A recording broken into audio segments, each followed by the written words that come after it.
Hello friend, स्वागत आहे माझ्या यूट्यूब चॅनल आर डी फार्मामध्ये. आणि मित्रांनो, आज तुम्हाला एक मी खूप महत्त्वाची अपडेट सांगणार आहे जे की रिलेटेड आहे सेंट्रल फार्मासिस्ट रजिस्ट्रेशन. तर मित्रांनो, इथे मी सांगू शकतो तुम्हाला की जे पण फार्मसी रिलेटेड स्टुडंट असतील किंवा फार्मसी फील्ड रिलेटेड काही पण वर्क करत असतील, टीचर असतील, इंडस्ट्रीमध्ये जॉब करत असतील, आय टीमध्ये जॉब करत असतील आणि ते रजिस्टर्ड फार्मासिस्ट असतील किंवा स्टुडंट असतील, डिप्लोमा स्टुडंट असतील, बी फार्म स्टुडंट असतील, त्या सर्वांसाठी एक खूप महत्त्वाची अपडेट आलेली आहे जी की रिलेटेड आहे फार्मसी काउन्सिल ऑफ इंडिया. तर मित्रांनो, ही जे तुम्हाला स्क्रीनवर साईट दिसते ती ओल्ड साईट आहे, म्हणजे जी जुनी PCI ची साईट होती फार्मसी काउन्सिल ऑफ इंडिया. तर मित्रांनो, आता रिसेंटली तुम्ही बघत असाल फार्मसी काउन्सिल ऑफ इंडिया मध्ये खूप सारे महत्त्वाचे अपडेट, मोठे मोठे अपडेट येत आहेत. तर आत्ताच हा खूप महत्त्वाचा नवीन अपडेट आलेला आहे. तर मित्रांनो, तुम्ही इथे बघा, ही ओल्ड साईट दिसते आणि इथे मित्रांनो इथे वाचू शकता PCI is launching new website to visit please click the below link. तर PCI ची मित्रांनो नवीन वेबसाईट आलेली आहे, राईट. तर मित्रांनो, ती वेबसाईट आपण ओपन करू. हां, तर मित्रांनो, ही जे साईट दिसते तुम्हाला मित्रांनो, ही न्यू साईट आहे PCI ची. तर मित्रांनो, आता न्यू साईट आहे, पण याच्यामध्ये काय महत्त्वाचं अपडेट आहे हे तुम्हाला सांगतो. जसं तुमचं स्टेट फार्मसी काउन्सिलिंगचं रजिस्ट्रेशन असतं एक पर्टिक्युलर, आता महाराष्ट्राचे स्टुडंट काय करणार, महाराष्ट्राच्या सेंट्रल फार्मसीचा जो स्टेट फार्मसीचं रजिस्ट्रेशन आहे त्या रजिस्टरमध्ये एक तुमचा ID जनरेट असतो, म्हणजे लायसन नंबर असतो रजिस्टरचा तो. तसंच मित्रांनो, आता सेंट्रल मध्ये एक रजिस्टर तयार करण्यात आलंय PCI मधले फार्मसी काउन्सिल ऑफ इंडिया करत आहे, ज्यामध्ये काय असणार आहे मित्रांनो, जे पण फार्मासिस्ट असतील त्यांचं एक रजिस्ट्रेशन नंबर तिथे सेंट्रल मध्ये बनणार आहे. आपण आधी कशामध्ये होतं मित्रांनो, स्टेट मध्ये होतं फक्त, आता हे सेंट्रल लेवलचं रजिस्ट्रेशन असेल. तर मित्रांनो, या रजिस्ट्रेशनचा तुम्हाला फायदा काय होणार आहे, तर मित्रांनो या रजिस्ट्रेशनचे खूप सारे यूज आहेत. जसे की तुमचं स्टेट ट्रान्सफर असेल, रिन्युअल असेल, सर्टिफिकेशन असेल आणि खूप सारे इथून पुढे ज्या पण अपडेट आहेत तर या सेंट्रल रजिस्ट्रेशनवरच ते डिपेंड असणार आहे. सेंट्रल फार्मासिस्ट रजिस्ट्रेशन 2024च्या नियमानुसार ते असणार आहे. तर मित्रांनो, आता आपण बघू की हे रजिस्ट्रेशन कसं करायचं आहे. तर त्याच्यासाठी इथे बघा, इथे राईट साईडला वरील साईट मध्ये ना, हा DG फार्म हे जे ऑप्शन दिसतंय मित्रांनो, ही साईट ओपन केल्याच्या नंतर तुम्हाला हे DG फॉर्मॅट यावर क्लिक करायचंय.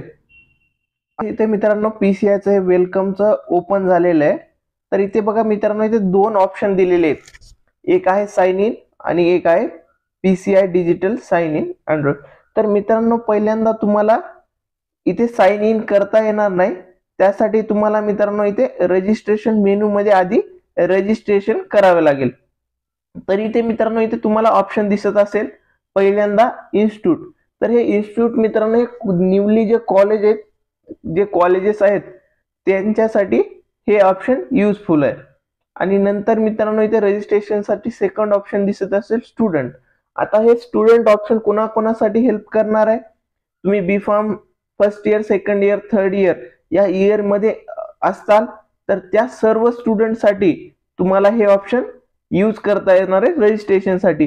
किंवा तुम्ही डी फार्म स्टुडंट असताल first year, second year D pharm मध्ये, किंवा बी फार्मच्या कोणत्याही फार्मसीच्या इयर मध्ये तुम्ही असताल तर हे स्टुडंट ऑप्शनवर क्लिक करून तुम्हाला रजिस्ट्रेशनची प्रोसेस करायची आहे. आणि मित्रांनो, इथे बघा, हे थर्ड ऑप्शन जे आहे ते खूप महत्वाचं आहे. त्यामध्ये काय, फार्मासिस्ट. आता मित्रांनो, फार्मासिस्ट कोण असतो, जर स्टेट रजिस्ट्रेशन रजिस्टरमध्ये त्याचं नाव इन्क्लूड असेल, त्याचा लायसन्स नंबर आलेला असेल, तर अशा सर्व व्यक्तींसाठी हा जो फार्मासिस्ट ऑप्शन दिलेला आहे रजिस्ट्रेशनसाठी हे युजफुल आहे. आता इथे बघा, टीचर, स्टुडंट, फार्मासिस्ट. आता इथे तुम्हाला कन्फ्युजन होत असेल की हा स्टुडंट ऑप्शन का दिलेला आहे. तर मित्रांनो, इथे बघा, जर डिप्लोमा वर तुम्ही लायसन्स तुमचं घेतलेलं असेल, डिप्लोमा कंप्लीट करून तुम्ही रजिस्टर्ड फार्मासिस्ट झाला असताल, तर ते पण ह्या फार्मासिस्ट ऑप्शनचा यूज करणार. जे स्टुडंट बी फार्म करत असतील, सेकंड इयरला ऍडमिशन घेऊन नंतर बी फार्म कम्प्लीट करायचं असेल, पण त्यांच्याजवळ ऑलरेडी रजिस्टर्ड फार्मासिस्ट आहेत आणि ते स्टुडंट कॅटेगरीमध्येच येणार, पण त्यांचं रजिस्ट्रेशन हे या फार्मासिस्ट मध्ये जाऊन होणार आहे मित्रांनो. आणि ते लास्टचं ऑप्शन आहे मित्रांनो ऑर्गनायझेशन, म्हणजेच pharma company, retail shop, hospital आणि सीआरओ. याच्यामध्ये जर तुम्ही येत असाल रिटेल शॉपमध्ये, हॉस्पिटलमध्ये किंवा सीआरओ मध्ये, तर तुम्ही ऑर्गनायझेशन मध्ये जाऊन रजिस्ट्रेशन करू शकता.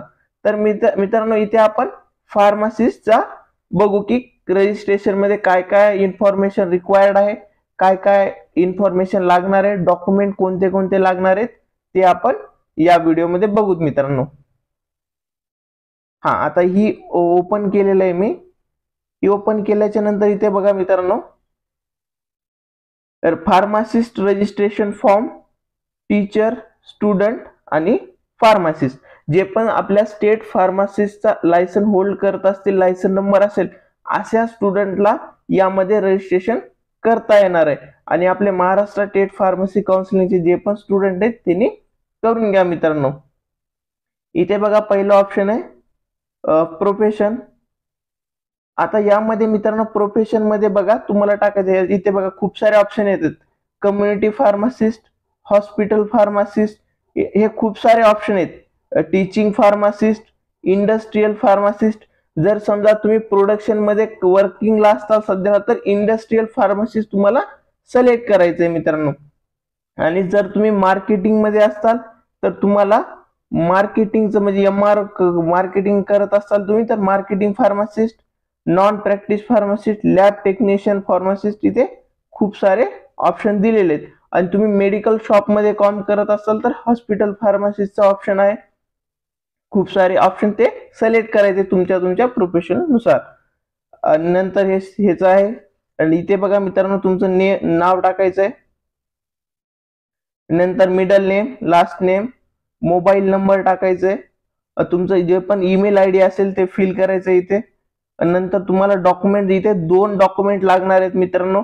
एक असेल तुमचं पॅन कार्ड, तर इथे पॅन कार्ड नंबर फिल करायचा आहे. आणि दुसरं आहे आधार कार्ड, तर मित्रांनो तुमचं इथे आधार कार्ड पण लागणार आहे. तसं इथे पॅन आणि आधारचं फोटो कॉपी तुम्हाला अपलोड करावी लागेल, ते फाईल अपलोड करावी लागेल, पॅन पण आणि आधार पण, हे 2 डॉक्युमेंट तुम्हाला इथे लागतील.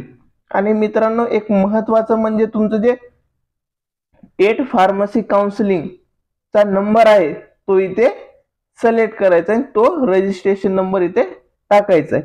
आता इथे फार्मसी काउन्सिलिंग, इथे जर ऑप्शन बघितलं मित्रांनो तर इथे खूप सारे ऑप्शन येतील, ते टाकायचे. हे बघा इथे, तर इथे महाराष्ट्र फार्मसी काउन्सिल तुम्हाला सिलेक्ट करावं लागेल त्या ऑप्शन मध्ये. आणि त्यानुसार तुमचं जे पण महाराष्ट्र स्टेट फार्मसी काउन्सिलिंगचा नंबर असेल ते इथे तुम्हाला फिल करावं लागेल. आणि नंतर तुमचं जे लायसन आलेलं आहे मित्रांनो त्याचं सर्टिफिकेशनचं तुम्हाला इथे PDF किंवा फोटो अपलोड करायचंय. आणि तुमचं जे काही ऍड्रेस असेल ते ऍड्रेस यामध्ये फिल करायचंय मित्रांनो. आणि नंतर इथे हा जो कॅप्चा दिलेला आहे तो कॅप्चा टाकून सबमिट करायचंय मित्रांनो. आणि हे सर्व प्रोसेस तुम्ही डॉक्युमेंट अपलोडिंग, सर्व इन्फॉर्मेशन फिल केली, तर त्यानंतर तुम्हाला मित्रांनो सबमिट केल्यानंतर जो काही तुमचा रजिस्टर्ड मोबाईल नंबर तुम्ही इथे पुट केलेला आहे त्यावर तुम्हाला एक मेसेज येईल. आणि तो मेसेज मध्ये एक नंबर असेल मित्रांनो, आणि त्या नंबरचा यूज करून तुम्ही जो साइन इनचा ऑप्शन आधी दिसत होता, तर त्या साइन इनचा ऑप्शन मध्ये तो नंबर टाकून साइन इन करू शकता. आणि हे रजिस्ट्रेशन नंबर तुम्हाला साइन इन केल्याच्या नंतर तिथे 3 प्रकारचे ऑप्शन येतील जे की तुम्हाला युजफुल असेल. एक मध्ये असेल होम, नंतर असेल फार्मासिस्ट आणि लास्ट असेल मित्रांनो सर्व्हिसेस. आता मित्रांनो ह्या 3 ऑप्शन मध्ये जो फार्मासिस्ट हा जो ऑप्शन आहे, तर त्यामध्ये फार्मासिस्टची प्रोफाईल बनवता येईल तुम्हाला. त्यामध्ये तुमच्या अजून जास्त डिटेल असतील, ह्या पण डिटेल ऍड होतील आणि तुमची प्रोफाईल तिथे व्यवस्थित बनवता येतील. आणि मित्रांनो जे लास्ट तिथे ऑप्शन असणार आहे साइन इन केल्याच्या नंतर ते असणार आहे सर्व्हिसेस. आता सर्व्हिसेसमध्ये ज्या काही फार्मसी काउन्सिल ऑफ इंडियाच्या सर्व्हिसेस आहेत, तर त्या सर्व सर्व्हिसेस तिथे अवेलेबल असेल. त्या सर्व्हिसेस मध्ये काय काय येणार मित्रांनो? Renewal of state pharmacy council, जसं की तुमचं लायसन रिन्युअल असेल, आणि नंतर असेल मित्रांनो टेट ट्रान्सफर. आता एका टेट मधून दुसऱ्या टेट मध्ये तुम्हाला जॉबसाठी जायचं असेल किंवा तिथे मेडिकल शॉप ओपन करायचं असेल तर टेट ट्रान्सफर तुम्हाला करावं लागतं, ते ऑप्शन येईल. आणि सर्टिफिकेशनचे पण दुसरे ऑप्शन आहेत. आणि नंतर ज्या पण फ्युचरमध्ये खूप सारे अपडेट येणार आहेत पीसीआयचे, ते पण तिथे तुम्हाला करता येईल. त्यासाठी मित्रांनो सर्व फार्मासिस्टनी इथे रजिस्ट्रेशन करणं खूप गरजेचं आहे.